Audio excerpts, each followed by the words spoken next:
Good. Uh, Welcome, everybody, to this episode of the Marketing Guides for Small Businesses podcast.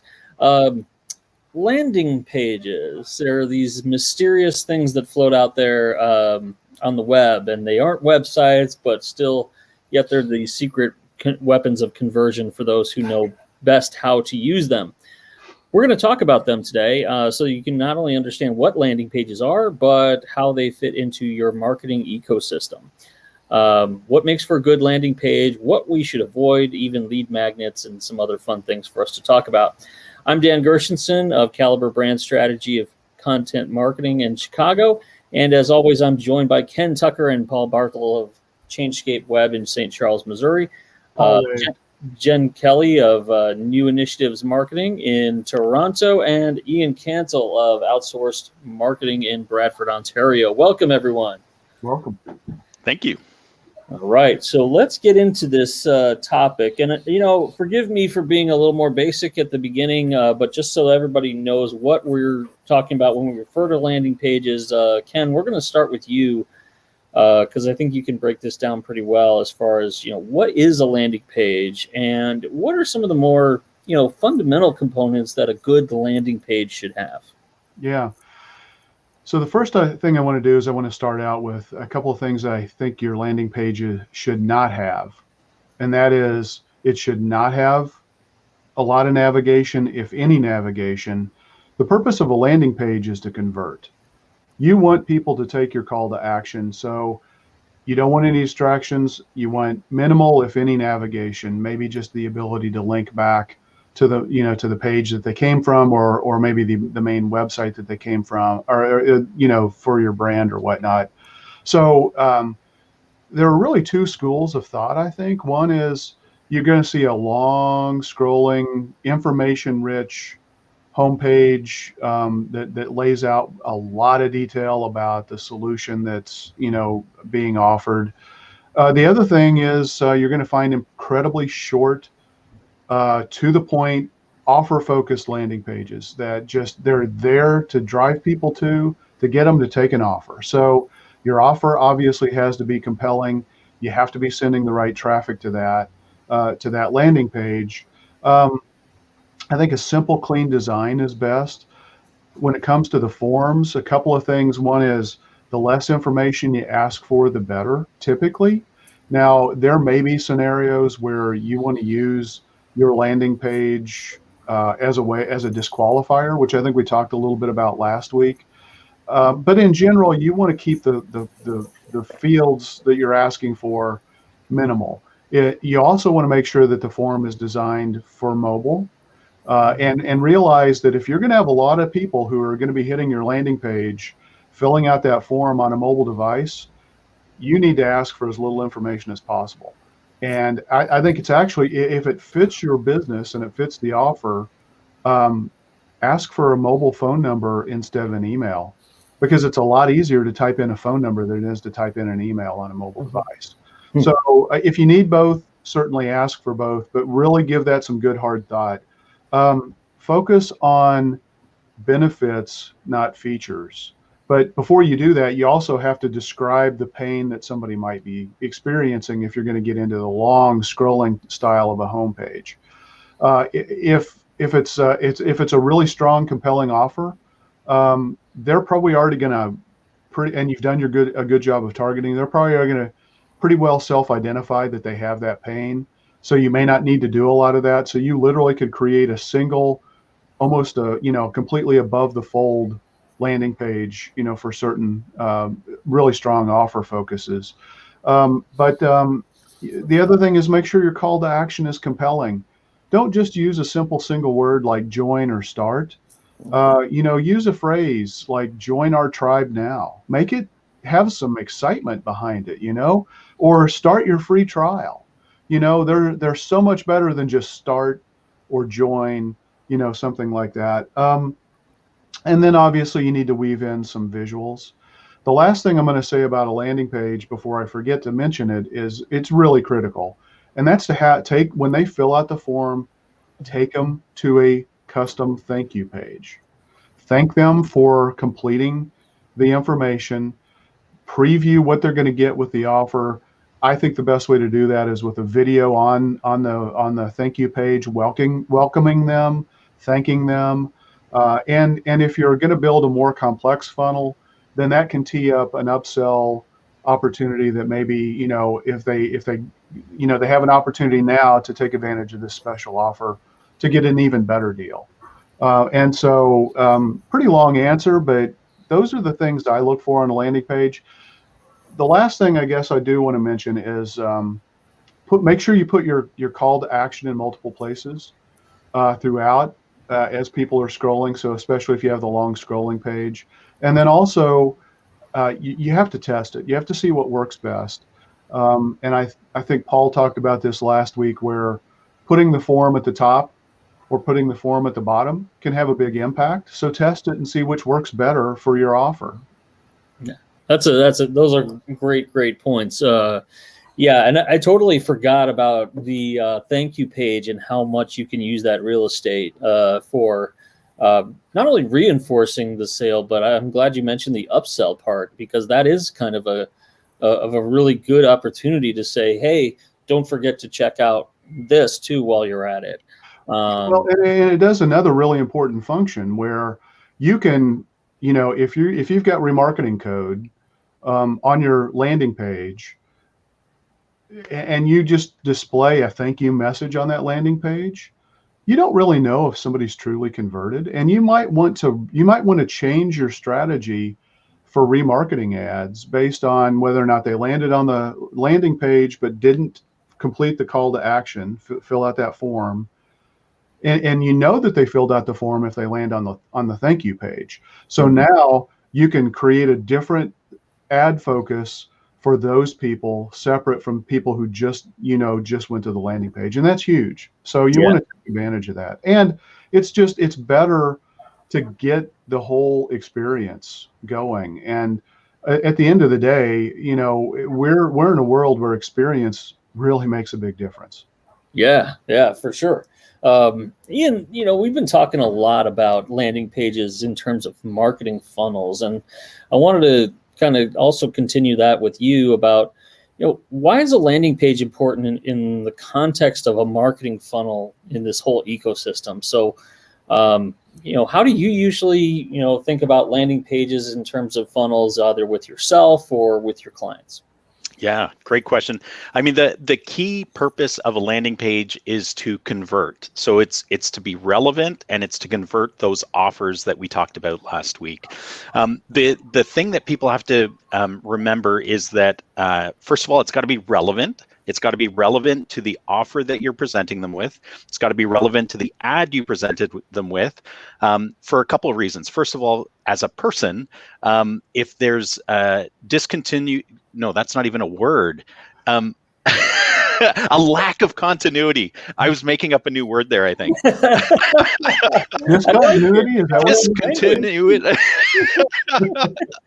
lack of continuity. If there's a lack of continuity between the ad and what they're expecting to see on the landing page and the offer, they're going to leave. And bounces are not good from a conversion standpoint, and they're not good from a quality score standpoint with Google, assuming that you're using Google as one of your feeders into the funnel. So relevance is really key. And so building out your page so that it relates to what people are searching for, it relates to the offer, it walks them through the decision in order to get them to convert.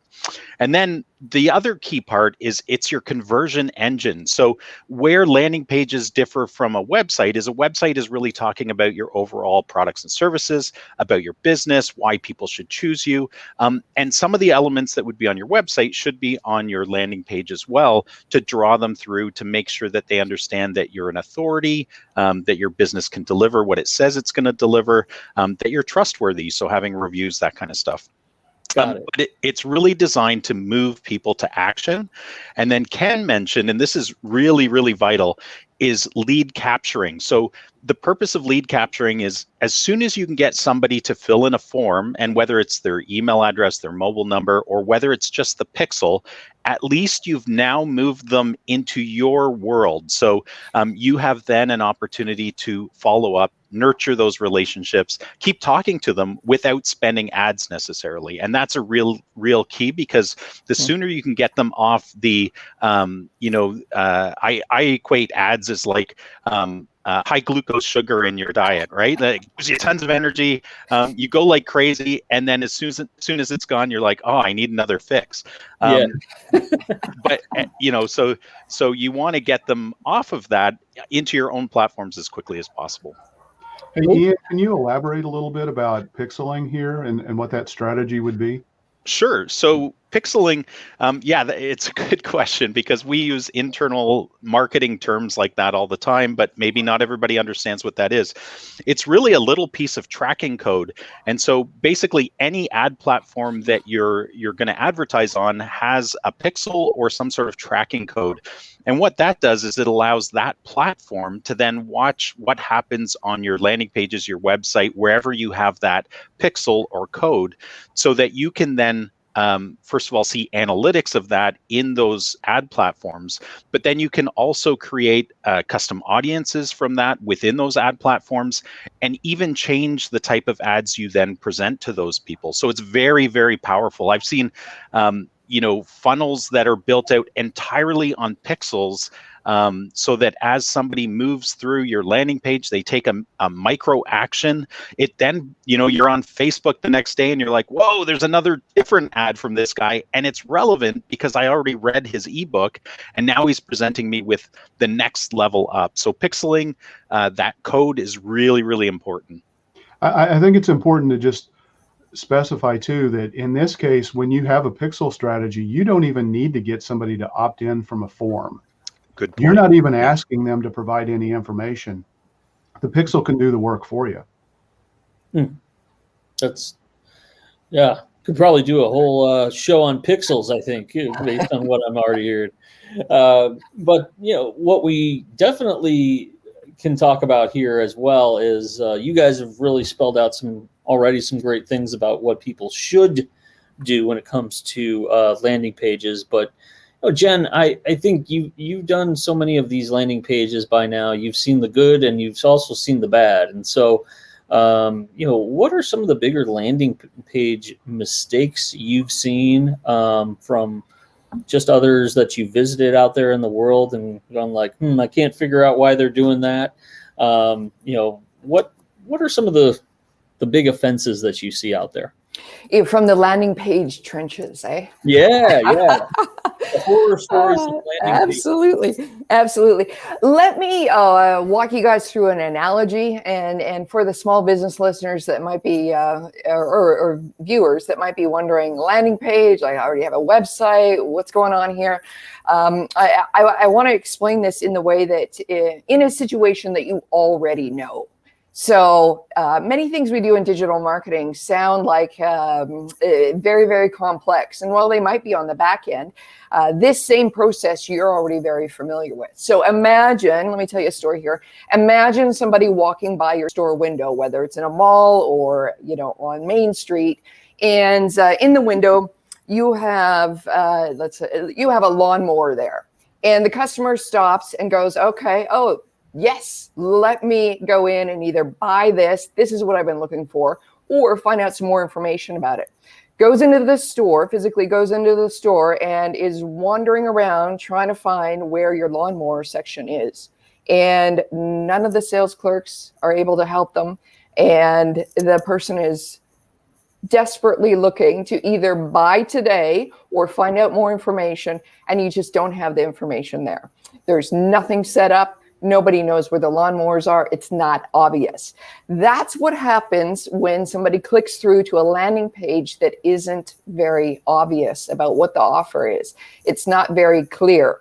So one of the things that the mistakes that I find with a landing page is it is not clear that the ad that they clicked on has delivered them to the right place. So they obviously took that action because they're interested in learning more or actually getting what it is that you had on offer.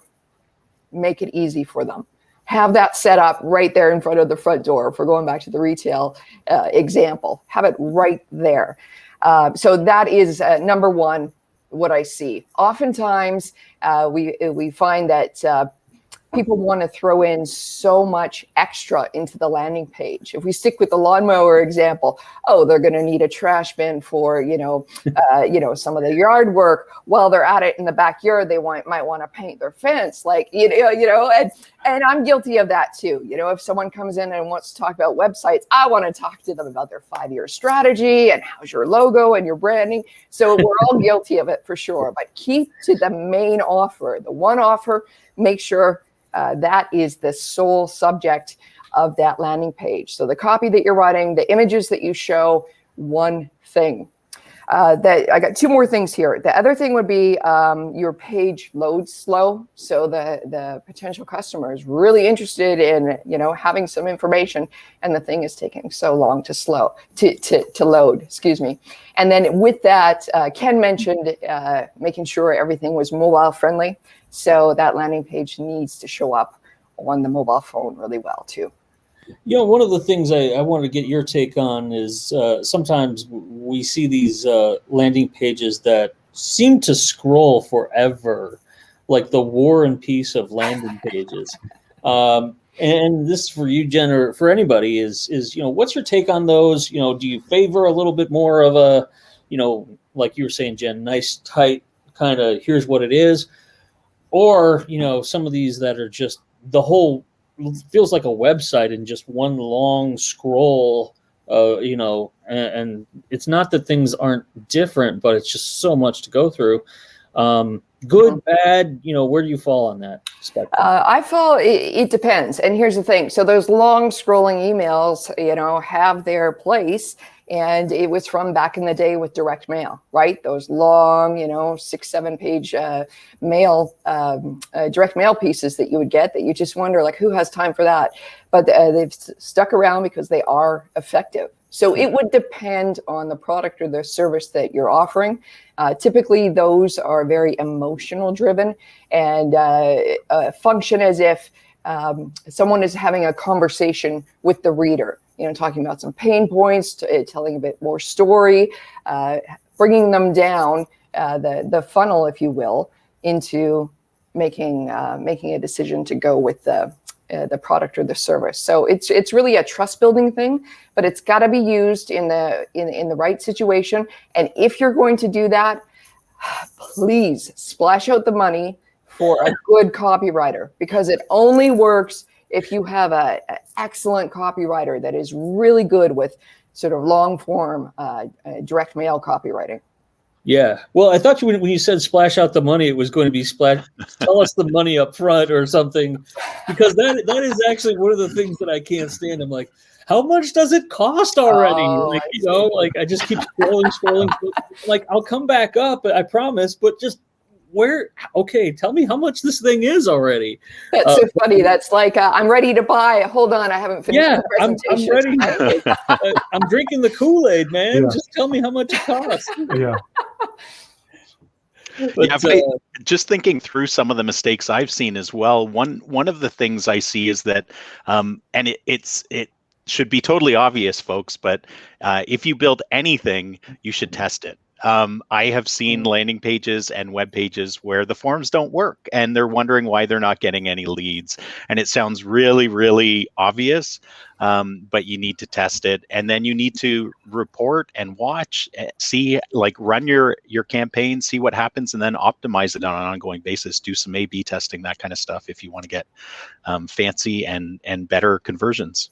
Yeah. And Paul, that kind of leads into, speaking of conversions, great segue into the question for you as far as what do you, in your mind, what makes typically a really high converting landing page? I know every business is different, but what are those must-haves that every landing page must have for a nice conversion rate? Yeah, everyone's kind of touched on this a little bit, and I'm going to expand on it a little bit, but definitely you have to have your calls to action spaced out throughout the page. And a lot of times they'll have a button on there to click that takes you to a page with the form. And I think that's a bad idea because you're putting one more step in there, put the form on the page. And if you have, going back to what we just talked about, these long scrolling pages, they're not necessarily bad, like Jen said, but put your calls to action and, like you said, the pricing or whatever, put the information, space it throughout there, because if people want more information, they'll scroll down and read through the information. If they don't, they'll take action or they won't. But the other thing, when we talk about landing pages and we're talking about conversions, sometimes we forget if you're at the top of the funnel and you're building awareness of your product, especially if you have a high-end product, a long sales cycle, even at the top of the funnel, you're going to have a landing page. And a lot of times that's where a lot of your remarketing comes in.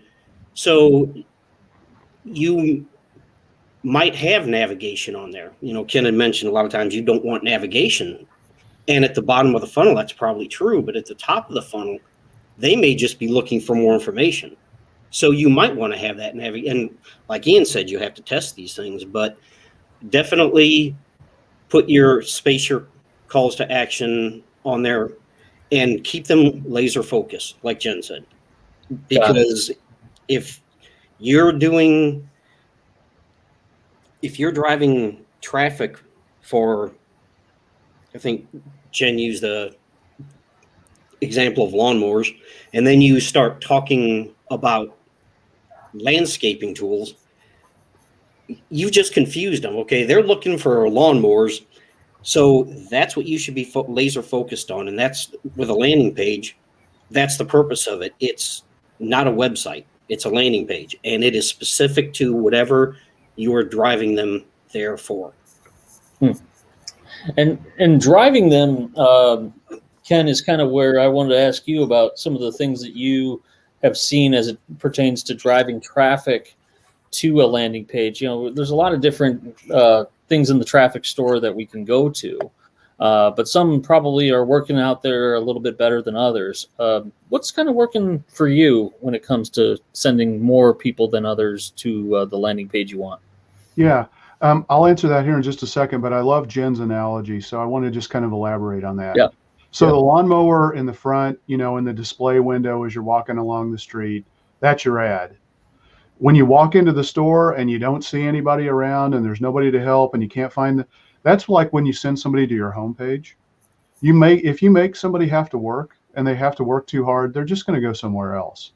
So if you're going to spend money on advertising, and I usually would recommend spending money on advertising in some strategy to drive traffic to a landing page, you know, what I typically look at, you know, if it's intention focused, if you can really dial it in, Google Ads is still excellent. If you've got an email list of people who you know are interested in you and your business, have been customers, you know, an email list can drive traffic, and that's not a paid strategy. So that's probably one of the best paid strategy, or one of the best non-paid strategies, is to leverage your email list. Display ads can be really powerful. Display ads come in many forms.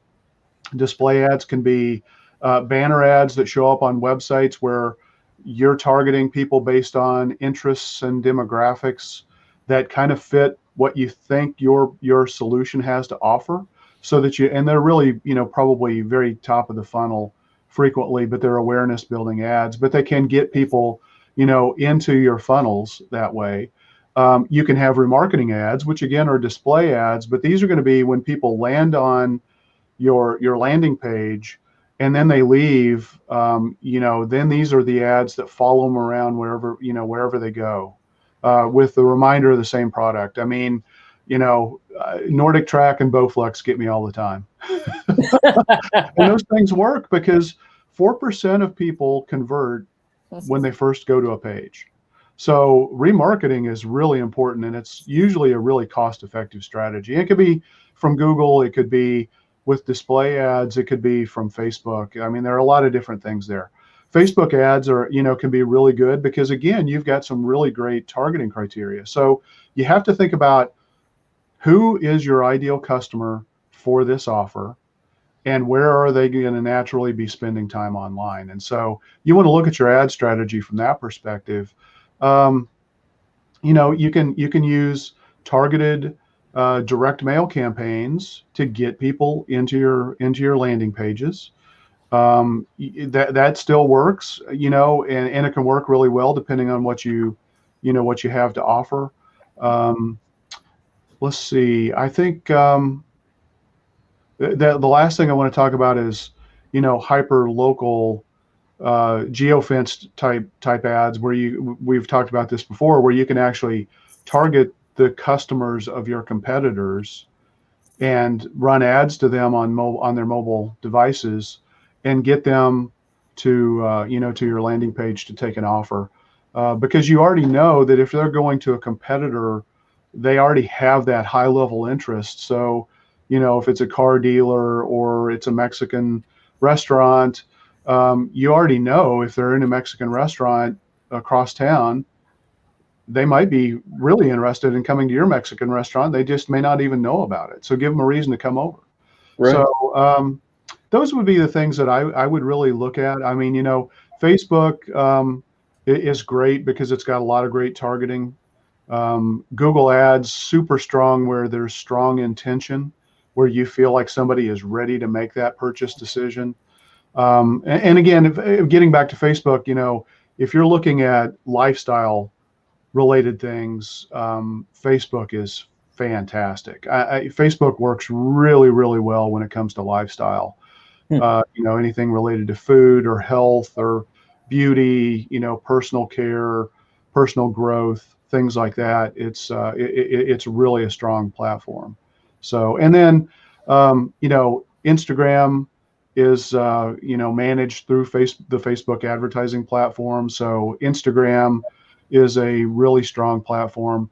The last thing I'll say is, if you've got a really strong niche focused website like Zillow for realtors or Avo for attorneys or even Nextdoor, for certain businesses where your customers are spending a lot of time online, those can be pretty good platforms. You just, sometimes you have to test, and any advertising campaign you're going to do, I think you need to be prepared to give it at least 3 months.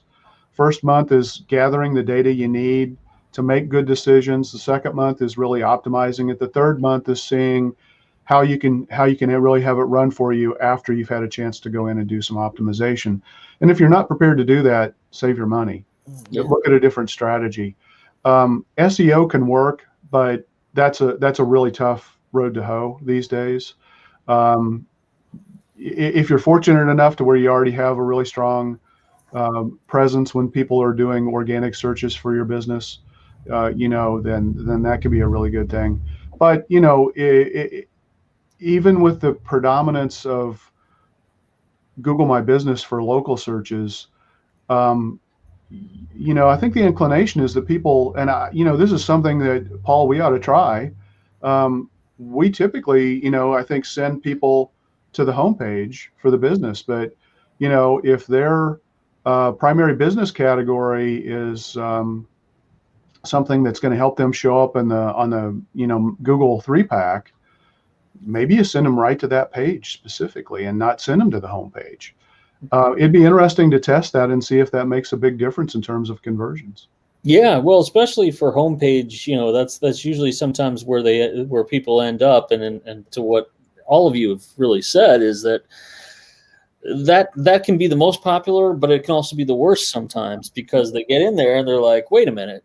I mean, we've seen this with pay-per-click. We've seen this in other ways where, the destination where they go is like, wait a minute, to what Jen was saying, what you see is what you get with landing pages, it sounds like, where you should definitely say, okay, if you came here to this link for this, if this is getting your attention and you click on it, then it really should be 100% reflection of what you just clicked on.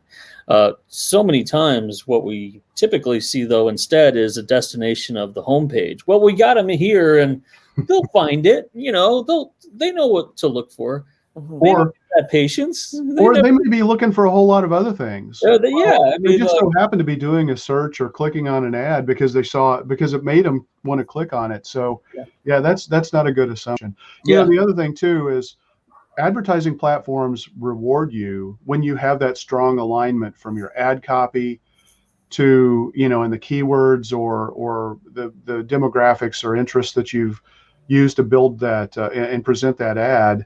And then, you know, when they land on the landing page, when you've got that strong alignment throughout, you're going to get better advertising rates.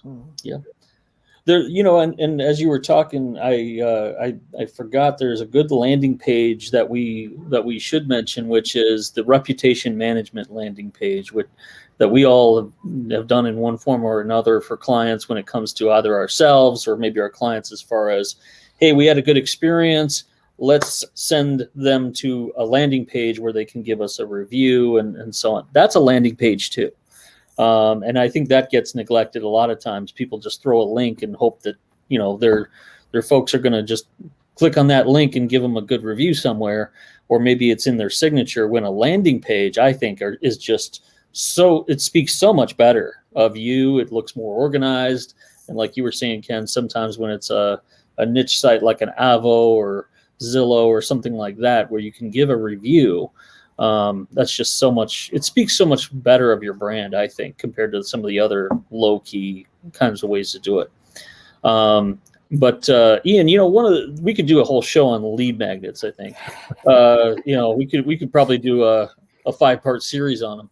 But I think lead magnets are really important to at least mention here, because that, no matter what, when you come to a landing page, it's got to be something good for why not only you came, but why you stay in and why you fill this thing out, given your information. So what are some of the better uses of lead magnets in a landing page that you've seen? Yeah, and before I jump into that, I just wanted to make sure we didn't forget about the most important ad platform, and it's not TikTok. No, and it's not the most important. It depends on your audience, but I just wanted to mention it in case there's people out there that are very focused on B2B, and that's LinkedIn. LinkedIn can be a very expensive platform to advertise on, but it also can be super direct to if you're trying to do B2B type stuff. Yeah, thanks, Ian. Yeah, no problem. That's a good point. And TikTok. You know, and TikTok. It works for some people. Don't forget that too, right?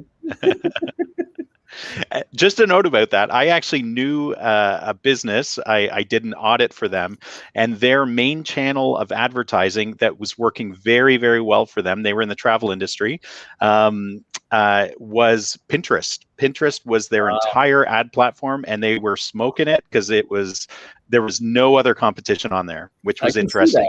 Yeah, you know, Pinterest is really a hidden gem, and for a lot of businesses, it makes a whole lot of sense to investigate. So I'm glad you mentioned that too, Ian, because you don't want to forget about that. And it's never mentioned as a critical platform, but wow, you know, and it's also fantastic for SEO, for helping you build out an SEO strategy, and it's a great referring source of traffic. So yeah. In my defense, I have mentioned Pinterest on occasion, especially if it's if you're a visually focused business, like if you're an interior designer, Pinterest is awesome. Yeah. So it can be, depending on the business, it can be really powerful.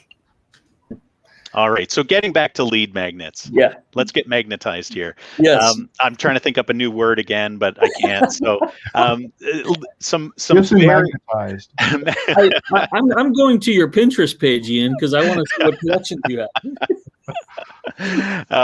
So on the lead magnet side, I'm sure we've all experienced these, but some really great lead magnets, things like checklists. People just devour checklists, ebooks, quizzes, even some free training, like a short video on a topic that people are interested, can be a lead magnet, where you might present a little snippet, and then if they give you some information, it's gated. You then give them some more information that's, again, free, but it's from an expert.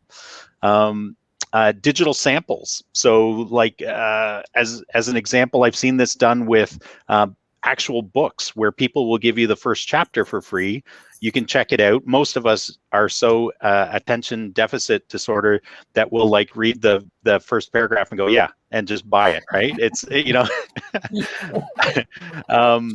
I've seen this work really well if you have a physical book. In fact, Steve Clark mentioned this when he was on our podcast.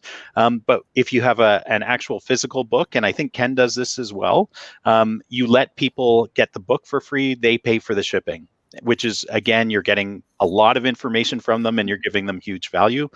And then just free bonus offers like this is, you know, this is usually in conjunction with something else. Where you're offering maybe an ebook, but if they do something else right away, they get some bonus offer from you, which is very enticing. Those are just the ones that come off the top of my head right now. Yeah, you guys probably have lots of ideas. Yeah, webinars. Webinars, yeah. Webinars are still good. You know, not still good. I think this is going to be the year of the webinar, probably, based on what we've seen already. Jen, you know, one of the Ken mentioned SEO, and I want to hit on this a little bit more, just so we're, you know, people are clear out here about where SEO falls in the scope of landing pages or not at all. Mm-hmm. Do you think landing pages help or hurt search engine optimization, or better yet, too, how much do we need to worry about SEO when it comes to a landing page? Mm-hmm. Yeah, you do need to worry about it. I mean, you think about it. You've done all that work with the keyword research and getting your content written on your website properly, aligned to the keywords that you want to rank for. You've mapped out a content calendar, and that's how you're doing your blogging and your content on your regular website. So to not take that thinking onto a landing page, even though it's just one page and it's just focused on one thing, and it just might be for a short time, which is the length of your campaign running, would be something that I would advise against. So that same work that you've done to develop your keyword strategy, take it over to your landing page for sure. And then in time, as you're running more and more campaigns for different products and whatnot, you can think of your landing page as it can be the portal into all the content that you have on that specific subject. So in short, it does matter. And don't be putting your best foot forward and dragging your other one behind. So make it happen. I like that. Make it happen. I think Paul and I might have to disagree with at least part of that. Sometimes I knew it was going to happen. I just didn't expect it. Yeah. I mean, a lot of times you already have a page on your website that's pretty solid and it's already well written, and that's where you've put your SEO effort. And your landing page, you know, we very frequently no index landing pages because we don't want those to compete against our, you know, the pages that we're trying to get to rank. So it has to be done in a strategy. Don't just do it willy-nilly. Paul I'm sure can elaborate a lot more on it. But you know, I mean, if you don't have any content on your website for what you're putting together in your landing page, by all means, optimize it. But if you've already got a lot of content on there and those are the pages you're trying to get to rank, you might want to think about no indexing your landing pages. And then also, you know, you certainly want to no index any A/B tested versions of your landing page, because you know, an A/B test is going to be very minimal change. You might change the color of a button or the placement of a button, but you're going to change maybe, you know, one thing at a time and test it. And so it's a copy of the page. So you definitely want to make sure you're doing no indexing there. Got it. And I'm going to disagree with Ken. I just wanted to see what that felt like. 30 seconds to rebuttal. No, actually, I agree with both of you. That's the Canadian in me right there. Oh, you're both right. And in his spare time, he's a diplomat at the United Nations.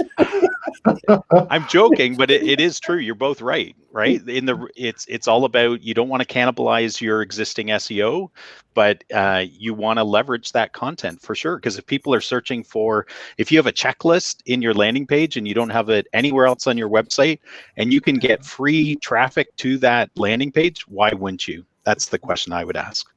Yeah. Good question.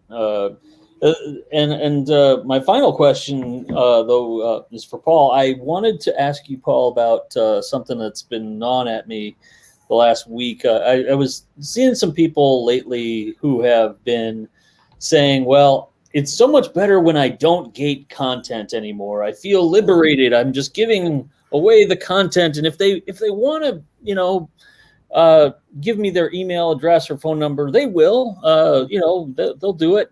But I'm just opening the floodgates." And it actually, before I say what my opinion is, I really want to get your take on it, because it kind of goes against some of the things we've been saying and knowing about gating content, not just on the landing page, but anywhere else. How much or how little do you like to gate content? Yeah, that is a very good question. And if I can step back just real quick here about the last question, if you don't have content on your website that you have on a landing page, that's a problem. You should get that content on there. I always no index landing pages and the reason is I don't want them showing up in search engines, because if they show up in a search engine and people can get there from a Google search, for instance, I don't know that they necessarily came from an ad. Now, there is ways to track that, but it makes your life easier, in my opinion, from a tracking standpoint. Now, I'm not saying, that's a hard and fast rule, but that's just my 2 cents on that particular topic. Look at us all disagreeing with each other. It's awesome. Yeah. But everybody's right. So, but to your question, as far as gated content, first of all, I want to talk about terminology a little bit, because it can get confusing. If you look in Google Analytics, a landing page is anything that people come to from an external source. So to the person, the average person, the average business owner that doesn't understand a lot of this stuff, and it's not their job to understand it, but when we throw these terms around, they can get confusing. So what a landing page is depends on the context in which it is being used. So like I said, in Google, a landing page, if someone does a Google search for something and they come to a blog post on your website, in analytics, that's a landing page. So in the context of driving traffic, it's a very specific thing. We're driving traffic to this particular page. That's a landing page. So the way I tend to think of it, you have 3 things. You have a landing page, and sometimes these things are used interchangeably. You have a squeeze page, and then you have gated content. A lot of times a squeeze page and gated content are used interchangeably. To me, a landing page is you're driving traffic to that page. A squeeze page is kind of what Ken was talking about back at the very beginning, where it's at the bottom of the funnel, you have no navigation on there, and it's conversion focused. You don't want them to leave that page, you want them to convert. Then you have gated content. So gated content, I think it's good for upgrades, premium content, but you better have a really good offer. Like me, I'm not going to give you my email address if it's not a good offer that really gets my attention. And if you're paying money to drive people to a landing page, why would you gate that content right off the bat? You're just going to drive them away. They're going to be like, yeah, screw you. And you just paid to drive traffic to a page where people just leave. So that probably irritated everybody, but I'm irritated. Irritation is we're disagreeing in a friendly way. Go for it. I'd say agitated, not irritated. Agitated. Yes. So, Paul, what do you consider to be gated content? Gated content is when, let's say you go to a landing page and there's an offer there. Let's say, so you have a checklist, and they can download that checklist for free. And then you have like an upgrade offer for an ebook. And that's where you say, give us your email address, and then we'll send you to a page where you can download this ebook. Gated content is where you require them to give you information like an email address, phone number, whatever, and then they can download the content. To me, that's gated content.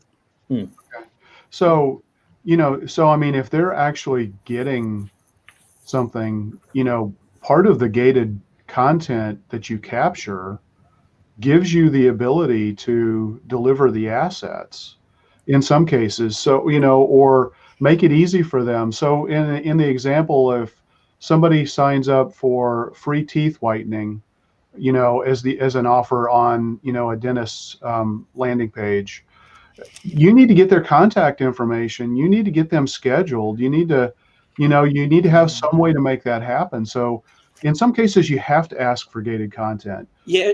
Again, it's all about, you have to realize when you can ask for somebody based on the perceived value that they're going to see getting that, and if they don't see the perceived value of getting a checklist for giving you their email address or a real email address, maybe they'll give you an email address that they create specifically just to claim these offers, or a phone number or whatnot, then maybe what you're offering doesn't have the value that you think it does.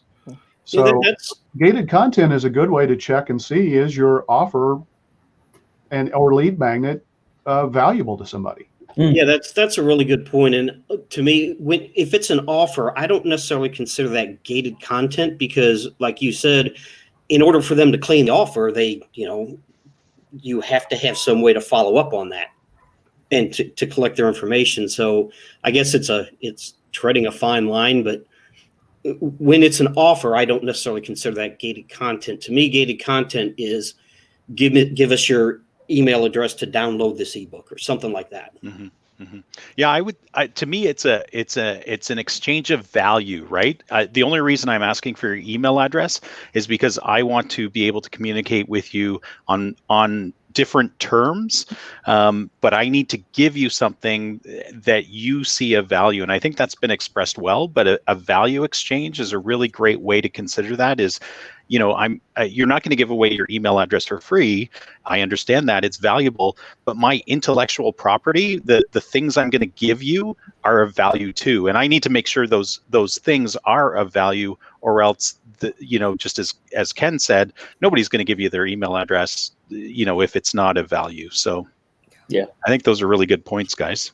Wow, we actually came back together after violently disagreeing with each other. That's great. That's wonderful. Kumbaya. I'm glad we sorted that out, but also I'm glad we gave you, the person at home, some great value for what a landing page is. A reminder: every week we are coming to you live, so do ask us your questions as you pop in. We're here to take those questions too. Hey, Jonathan, nice to see you. We'll be right back here with another marketing topic here on the Marketing Guides for Small Businesses podcast. Thanks for joining us.